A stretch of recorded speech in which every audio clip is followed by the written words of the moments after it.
এই ছেলে, এই বরদুপুরে তুমি কোথায় যাচ্ছ?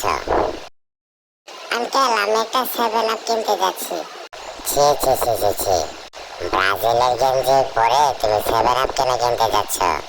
তুমি তো ব্রাজিলের গেঞ্জি পরে আছো। ব্রাজিলের গেঞ্জি পরে 7 আপ কিনতে নেই। কি বলেন আঙ্কেল? আমি 7 আপ খাবো, তাই আমি 7 আপ কিনতে যাচ্ছি। কেন? ব্রাজিল, তোমরা কি 7 আপ খাও? আঙ্কেলের যা কথা, আমরা ব্রাজিল, আমরা 7 আপ খাবো না তো কোকা কোলা খাবো? আমরা তো 7 আপ খেয়ে খেয়ে বড় হয়েছি, আমরা কেন কোকা কোলা খেতে যাব? ছি ছি ছি ছি ছি বাবা, তোমাদের দেখি চরিত্রও খারাপ। তুমি কি করে ব্রাজিল হয়ে 7 আপ খাবে?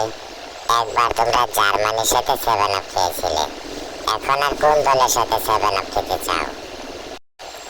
7 আপ খাওয়া কি তোমাদের অভ্যাস? হ্যাঁ, আমরা 7 আপই খাবো।